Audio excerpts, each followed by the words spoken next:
ആ. ഹലോ, പണിമുടക്കില? പണിമുടക്ക് ആണല്ലോ. പണിമുടക്ക് 2 പണിമുടക്കല്ലേ? ഒന്ന് കേരളത്തിലെ പണിമുടക്കുണ്ട്, ഒന്ന് ദേശീയ പണിമുടക്കും, രണ്ടും ഇല്ലേ? ഒറ്റ പണിമുടക്കല്ല, ദേശീയ പണിമുടക്ക് എന്നല്ല പറയണ. അതായത് കേരളത്തില് ബസ്സുകാർ തമ്മിലൊരു പണിമുടക്കുണ്ട്. അത് ഇന്നലെ ആയിരുന്നു. ഇന്നാണ് ദേശീയ പണിമുടക്ക്. എന്ത് ഈ കൊല്ലം ഓരോ ദിവസം ദേശീയ പണിമുടക്ക്? എനിക്ക് അതിനോട് യോജിപ്പില്ല കേട്ടോ. ഞാൻ യോജിപ്പ് എഴുതിയിട്ടുമുണ്ട്. കാരണം ഇത് ഇപ്പൊ അതിൽ പറഞ്ഞ കുറെ ഡിമാൻഡുകൾ ഉണ്ട്. ആ ഡിമാൻഡുകളില് മുക്കാഭാഗം ചെയ്യേണ്ടത് കേരള സർക്കാരാണ്. ഇവിടെ പിന്നെ നിയമനങ്ങൾ നടത്തണില്ല. PSC റാങ്ക് ലിസ്റ്റ് പിന്നെ പാഴായി പോകുന്നു. അതുപോലെ ഇവിടെ സർക്കാർ ജീവനക്കാരുടെ DA കൊടുത്ത് 2 വർഷം കഴിഞ്ഞു. ഇപ്പൊ NGO യൂണിയന്റെ ഒക്കെ അവന്റെ അണ്ണാക്കിൽ പഴം തിരിയിക്കുക.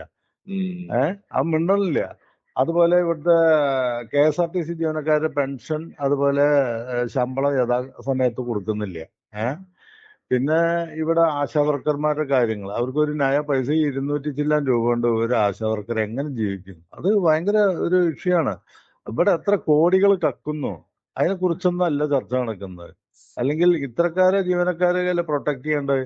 ഇപ്പൊ ഇന്ന് നടക്കുന്ന പണിമുടക്കാരുടെ, ഞാൻ ഇപ്പൊ ടിവിയുടെ മുന്നിലായിരിക്കണം, അതിൽ കാണുമ്പോ ഗുണ്ടായിസം, CPM ഗുണ്ടായിസമാണ് പലയിടത്തും നടക്കുക. ഇതിൽ INTC ഉണ്ട്. ഞാൻ INTCക്കാരൊക്കെ ശക്തമായിട്ട് എതിർത്തുള്ള. ഇവര് വടക്കോട്ട് സമരം ചെയ്യണമെങ്കിൽ ഈ കോൺഗ്രസ് അല്ല, INTC പറഞ്ഞ ചന്ദ്രശേഖരൻ, അവൻ മഹാചെറ്റാണ് അവൻ. ചന്ദ്രശേഖരൻ ഇവന്റെ ഈ പിണറായി വിജയനായിട്ട് എന്തോ റിലേഷൻ ഉണ്ട്, ഒരു ബന്ധമുണ്ട് എന്നാ പറയണത്. അവൻ കൊല്ലത്ത് കശുവണ്ടിയില് അവന്റെ കേസ് എടുക്കണല്ലോ, സുപ്രീം കോടതിയിലാണ് കേസ് എടുക്കണത്. അവൻ തനി ഫ്രോഡാണ്, അവൻ തല്ലിപ്പൊളിയാണ് അവൻ. അവനൊക്കെ മാറ്റണം എന്ന് പറഞ്ഞിട്ട് ഞാൻ ഒരിക്കൽ ഇതുവരോട് INTCക്കാരോട് പറഞ്ഞോടോ, നിങ്ങളൊക്കെ INTCയിലെ ഇവനൊക്കെ മാറ്റില്ല, നിങ്ങള് അത് INTC നേരാവില്ല പറഞ്ഞു. അവൻ ഇവരായിട്ട് CPM-ഉമായിട്ട് സഹായിക്കും. ഇപ്പൊ അടുത്തൊരു സംഭവം ഉണ്ടായി. ഈ സുധാകരൻ KPC പ്രസിഡന്റ് സ്ഥാനം മാറുന്നതിന് തൊട്ട് മുന്നേ ഒരു പ്രശ്നം ഉണ്ടായി. എന്തോ നമ്മള് സത്യം പറഞ്ഞ സൈകിട്ട് പറയാണ്. അതായത് ഇവര് തൊഴില് മുടക്കാനായിട്ട് ഇവർക്ക് സ്വാതന്ത്ര്യം ഉണ്ടല്ലോ. അത് സ്വയം നമുക്ക് സ്വാതന്ത്ര്യമില്ലേ? സ്വാതന്ത്ര്യമുണ്ട്. നമുക്ക് സ്വയം നമുക്ക് വണ്ടി ഓടിക്കാനും ജോലി ചെയ്യാനുള്ള സ്വാതന്ത്ര്യം നമുക്കും ഉണ്ടല്ലോ. നമുക്കുണ്ട്. അപ്പൊ അത് എന്തുകൊണ്ടാണ് ജനം ആ രീതിയിൽ ചിന്തിക്കാത്ത? ഞാൻ അതിനെയാണ് അനുകൂലിക്കുന്നത്. ഞാൻ ഈ ഹർത്താലിനും പണിമുടക്കിനൊന്നും ഞാൻ അനുകൂലിക്കുന്ന ആളല്ല. പണിമുടക്ക് ആയിക്കോട്ടെ. ഇപ്പൊ ഈ പണിമുടക്ക് ഓക്കെ, അതിനെ നമ്മള് അനുകൂലിക്കുന്നത് എങ്ങനെ? ഞാനോ അജിത്തോ പണിമുടക്ക് സ്വയം നമ്മൾ പണിമുടക്കാൻ തയ്യാറാണെങ്കിൽ, ഇത് ജോലിക്ക് വരുന്നവരെ തടുക്കുക, ബസ്സിൽ കയറുന്നവരെ ജനങ്ങള് ഒരു ഒത്തൊരുമയുടെ ഒരു നിലപാടിലെത്തുക. അതായത് പാർട്ടി ഇപ്പൊ LDF, UDF ഏത് പാർട്ടിയാണ്, ഏതോ ആയിക്കോട്ടെ, പാർട്ടി ഇത്രയും കാര്യത്തിൽ നമ്മൾ പറയണം. അതായത് ഇതൊക്കെ ഇവരെ കയ്യിൽ തന്നെയാണല്ലോ ഭരണം ഇരിക്കുന്നത്. അതെ. പിന്നെ ഇവിടുത്തെ ആഭ്യന്തരവും ഇവിടുത്തെ എല്ലാ BJP കയ്യിലാണ്, കയ്യിലാ. എന്നിട്ട് ഈ ജനങ്ങളെ തോളെ കയറുന്ന എന്തിനാന്ന് മനസ്സിലാവാത്ത. ഇന്നലെ കണ്ടില്ലേ ആ യൂണിവേഴ്സിറ്റിയില്, കേരള യൂണിവേഴ്സിറ്റിയിൽ സമരം ചെയ്യുമ്പോ ഈ SFI പിന്നെ അതിന്റെ രജിസ്ട്രാറുടെ ഓഫീസിലൊക്കെ തള്ളിക്കയറി വാതിലൊക്കെ തള്ളുമ്പോ പോലീസ് നോക്കുത്തിയിരിക്കുക. അവരുടെ പിള്ളേരെ ദേഹത്ത് കൈ വെക്കണില്ല. എന്നിട്ട് പിള്ളേര് ഈ ബിൽഡിങ്ങിന്റെ മുകളിൽ കൂടെ കേറുമ്പോ അവരെ കൈ പിടിച്ച് കയറ്റാണ് പോലീസ്. ഇതൊക്കെ എന്ത് ന്യായാണ്? ഇപ്പുറത്തെ ഒരു ഭാഗത്ത് വന്നിട്ട് സമരം ചെയ്യുമ്പോ പോലീസ് അവരെ തല്ലി ഒതുക്കുന്നു. അതാണ് ഭരണകൂട ഭീകരത. അത് ശരിയാണോ? അല്ല, അത് ആരോ ആയിക്കോട്ടെ, SFI ആയാലും KSU ആയാലും ആരായാലും ചെയ്യാൻ പാടില്ല. അല്ല, പോലീസും നിഷ്പക്ഷമായി പോലീസുകാർക്ക് ഒന്നും ചെയ്യാൻ പറ്റില്ല. കാരണം അവര് ഉമ്മാരല്ലെങ്കിൽ ഈ പോലീസുകാരിട്ട് പണി എങ്ങനെയായാലും ഉമ്മാര് 4 കാലിന് താഴെ വീഴും. അല്ല, അവന്മാര് നിഷ്പക്ഷമായി നിൽക്കണം. ഒരു ഭാഗമായിട്ട് ഇന്നലെ ഇപ്പൊ യൂണിവേഴ്സിറ്റിയിൽ കണ്ടത് പോലീസ് അവർക്ക് സപ്പോർട്ട് ചെയ്യുക, SFIക്കാർക്ക്. അതാണ് ഞാൻ ലൈവായിട്ട് കണ്ടാലേ. അത് ഭയങ്കര കഷ്ടം. സത്യം പറയുന്നത് എന്തായി തീരുന്നറിയില്ല. ടിവിയുടെ മുന്നിൽ കാണുമ്പോ പല ഭാഗത്തും KSRTC ബസ് എടുക്കുന്നു. ഇതെല്ലാം ഈ ഗവർണർ എന്ന് പറയുന്ന അല്ലെങ്കിൽ RSS ഈ ചാണകങ്ങൾ ഈ നാട് വിടാതെ ഒരു കാര്യം നടക്കത്തില്ല. അയാൾ അവിടുന്ന് ആദ്യം മാറ്റേണ്ടതാണ്. അത് വേറെ കാര്യം. പക്ഷെ ഇത് ഇവിടെ CPM ഇതൊക്കെ ചെയ്യുന്നുണ്ടെങ്കിൽ ഇവരെ ഈ സംഖ്യകളായിട്ട് അഡ്ജസ്റ്റ്മെന്റ് ആണ്. അഡ്ജസ്റ്റ്മെന്റിന്റെ അല്ല, ഇവന്മാര് തന്നെ ഈ കുത്തിത്തിരിപ്പ് ഉണ്ടാക്കും. എന്നിട്ട് ഇവന്മാരങ്ങ് മാറി നിൽക്കുമെന്നേ. മാറി നിൽക്കുകയാണ്. അതാണ് പിന്നീട് ഞാൻ ഉണ്ടാകുന്നതെന്ന് പറഞ്ഞാൽ ഈ പാവം വിദ്യാർത്ഥികളും അതുപോലെ തന്നെ ഈ പോലീസുകാരും അല്ലാന്നുണ്ടെങ്കിൽ പോലീസിന്റെ തലപ്പത്ത് ആരൊക്കെ ഇരിക്കുന്നത് അതെ അതെ അതെ അവർക്കാണ് ഈ പ്രശ്നം മൊത്തം വരുന്നത്. ഇപ്പൊ DGP പറഞ്ഞ ആള് അയാള് പക്ക സംഖ്യന്നെയാണ്. ഈ ഗോവിന്ദൻ മാഷോ എന്തോ ഡ്രിൽ മാഷാണ് അയാള്. അയാൾക്ക് ഒരു വിവരം എന്ന് പറയുന്നത് അയാളുടെ ഒരു ഒരു ഒരു ഒരു ശകലം പോലും അയാളുടെ തലയിലില്ല. വിവരക്കെട്ട അയാള് പറയുള്ളൂ. അങ്ങേര് ഈ SFIയുടെ ഇടയിലോട്ട് ചെന്ന് കയറി കൊടുത്തിട്ട് ഈ പിള്ളേരെ കൂടുതൽ അങ്ങ് മോട്ടിവേറ്റ് ചെയ്യാണ്. പ്രൊട്ടക്ട് ചെയ്യാത്. അതെ അതാ ഉണ്ടായത്. അവരെ പ്രൊട്ടക്ട് ചെയ്യാൻ അയാള് പോയത്. ഇവന്മാർക്ക് ഒരു ഭയമില്ല. ഇല്ല. അപ്പൊ അത് പോലീസുകാരെ തൊളെ കയറി ഒരു ഭയമില്ലാതായി കളഞ്ഞു. ആള് ചെന്നപ്പോ പോലീസ് അതെ അതെ ഈ അതെ അതെ ജനങ്ങളെ മൊത്തവും പൊട്ടറാക്കി ഇവന്മാര് നിർത്തുകയും ചെയ്യും. എന്ത് ജനങ്ങൾക്ക് എന്താണ് പ്രയോജനം? ഇവന്മാര് തന്നെ അടി ഉണ്ടാക്കുന്നത്, ഇവന്മാര് തന്നെ നാളെ തോളെ കൈയിട്ട് കിടക്കും. പിന്നെ അത് സംശയമില്ല. ഞാൻ ഇന്നലെ ഒരു വാർത്ത കണ്ടതിനകത്ത് ഈ കപ്പൽ അപകടം നടന്നില്ലേ ആ ആ കേരളത്തിന്റെ ഈ അതെ കപ്പൽ പ്രശ്നമായിരുന്നല്ലോ. അതെ അതെ കപ്പലുണ്ടായില്ലേ കണ്ടെയ്നറൊക്കെ പൊട്ടിക്കേറി. കണ്ടെയ്നറൊക്കെ പൊട്ടിത്തെറിച്ച്. അപ്പൊ അതുമായിട്ട് ബന്ധപ്പെട്ട് സർക്കാർ ഹൈക്കോടതിയിൽ ഒരു കേസ് കൊടുത്തിട്ടുണ്ട്. ആ കേസിനകത്ത് കോമഡി എന്താന്ന് പറയാം, ഓക്കെ നഷ്ടപരിഹാരം വാങ്ങിക്കോ, അത് കപ്പലിന്റെ ആ ഒരു ഇതുമായിട്ട് ബന്ധപ്പെട്ട് നമ്മളെ തീരത്തൊക്കെ മത്സ്യബന്ധന തൊഴിലാളികൾ അല്ലെങ്കിൽ കടലിന്റെ തീരത്തൊക്കെ കുറെ മലിനം വന്ന് അടിഞ്ഞിട്ടുണ്ട്. അതെ അതെ അതെ കുറെ നാശനഷ്ടങ്ങളൊക്കെ ഉണ്ടായി. അതുമല്ല ഈ കപ്പൽ കടലിൽ തന്നെ ഏതോ മലിനമായിട്ട് രാസവസ്തുക്കളൊക്കെ ഭയങ്കര പോയസനാണ് അത് സാധനം. അപ്പൊ ഇങ്ങനെയൊക്കെ ഇതൊക്കെ വെച്ചുകൊണ്ട് ഹൈക്കോടതി കൊടുത്തിരിക്കുന്ന നഷ്ടപരിഹാരം 9531 കോടിയാണ്. എന്റെ അമ്മോ.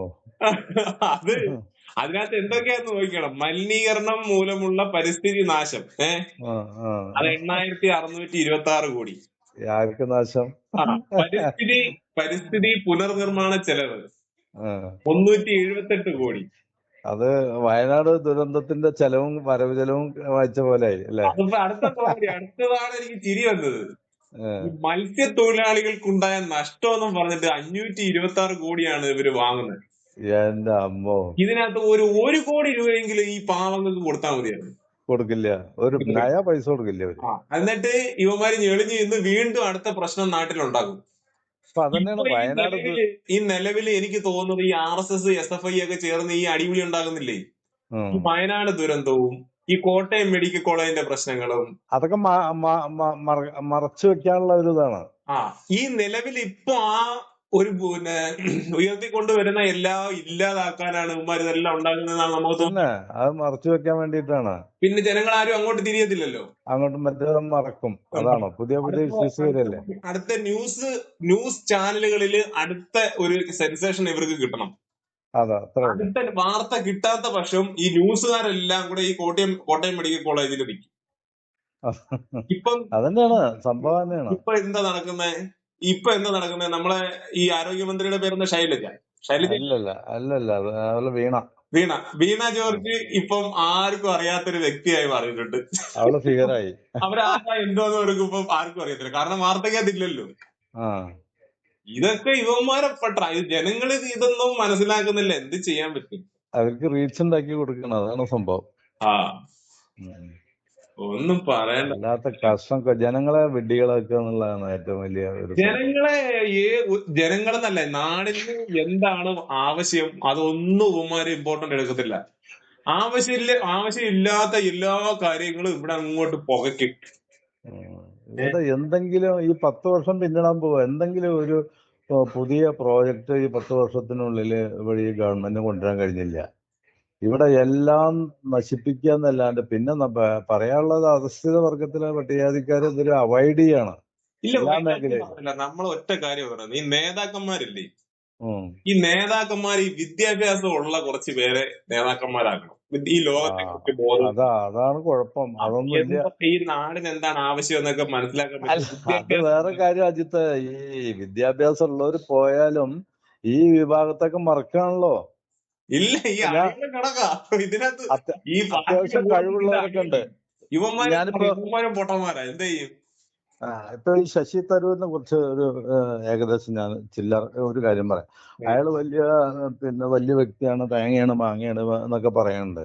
അയാൾ തിരുവനന്തപുരത്ത് ജയിച്ചു പോയിട്ട് അയാൾ അവിടെ ഒരു ഡെവലപ്മെന്റും ചെയ്യണില്ല. അയാള് മാസത്തില് 10-20 ദിവസം വിദേശത്താണ്. പിന്നെ ബാക്കി ഡൽഹിയിൽ വരും, 2-3 ദിവസം തിരുവനന്തപുരത്തും വരും. ഉം. എന്നിട്ടിപ്പോ അയാള് വലിയ ഫിഗർ ആവാൻ ശ്രമിക്കുകയാണ്.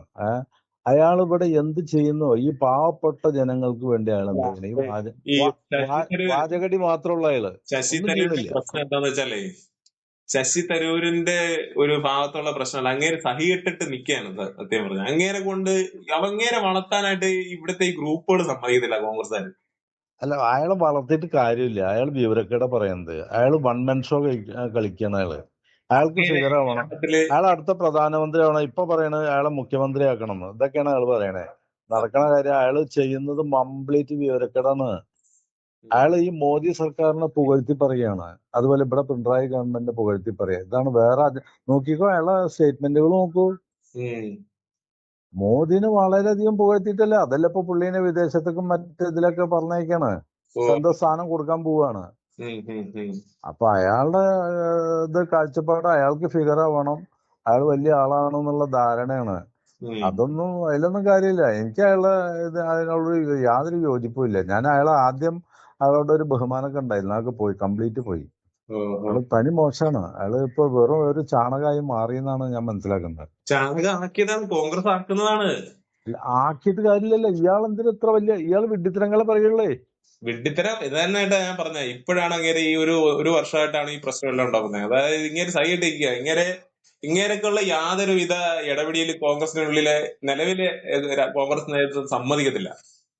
കാരണം അങ്ങേരെ വളർത്തി കഴിഞ്ഞാൽ ഈ പറയുന്ന VD സതീശനായാലും അല്ല, അതുണ്ടായിരിക്കാം. പക്ഷെ ഇയാൾ പറയുന്നത് പാർട്ടിക്കോ അല്ലെങ്കിൽ ഗവൺമെന്റിനോ അല്ലെ പബ്ലിക്കിനോ ഗുണമുള്ളതെന്നല്ല പറയുന്നത്. അയാളുടെ കാഴ്ചപ്പാടും അയാൾക്ക് ഫിഗർ ആവണം. അതാണ് ഞാൻ അയാള് സ്റ്റേറ്റ്മെന്റ് അതാ മനസ്സിലാക്കിയിട്ടുള്ളത്. ഇപ്പൊ ഒരുവിധ ആൾക്കാരൊക്കെ അയാൾ വെറുത്ത് കഴിഞ്ഞു. കാരണം അയാൾ സെൽഫ് ഗോളടിക്കാണ്, വേറെ ഒന്നുമല്ല. അങ്ങ് അവിടെ ചെല്ലാനാ ഉദ്ദേശം. അതന്നെ അയാളുടെ ഉദ്ദേശം, വേറെ ഒന്നുമല്ല.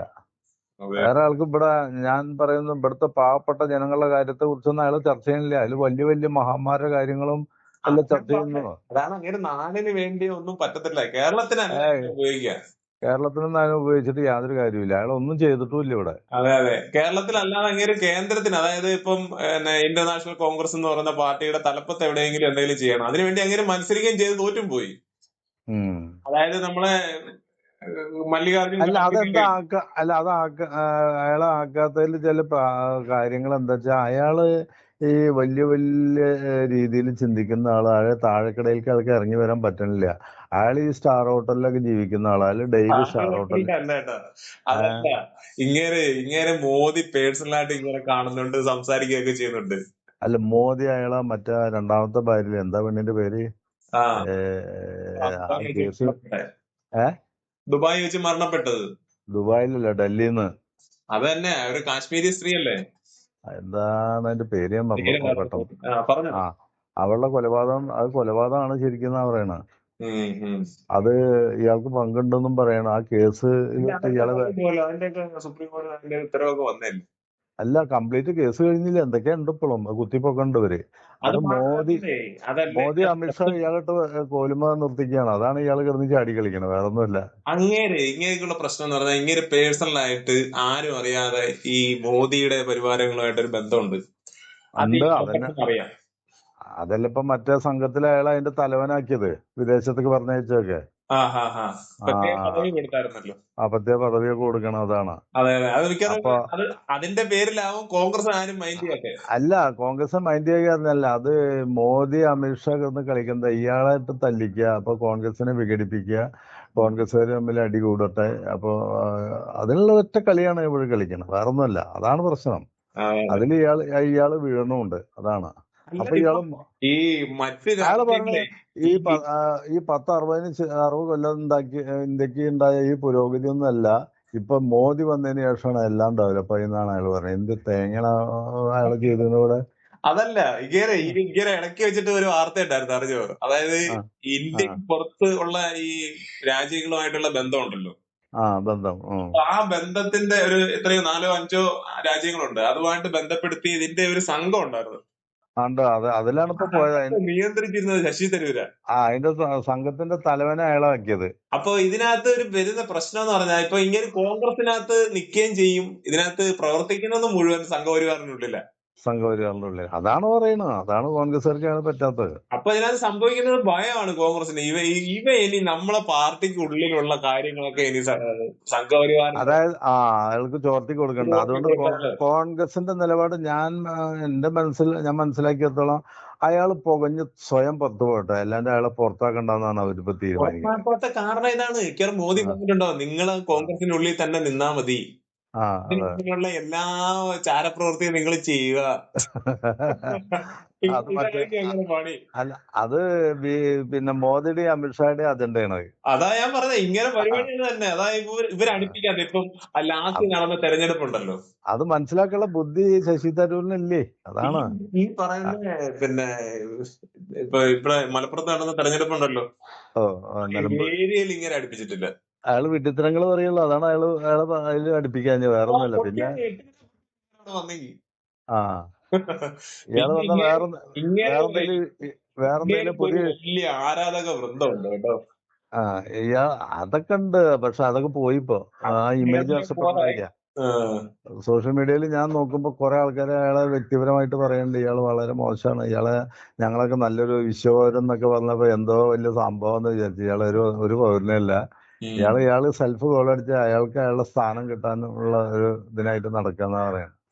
അത് ശരിയാ. ആലോചിച്ച് നോക്കുമ്പോ അങ്ങനെയാണ്. അയാളുടെ സ്റ്റേറ്റ്മെന്റ് ഒക്കെ വായിച്ചു കഴിഞ്ഞാൽ അതാ തോന്നണം.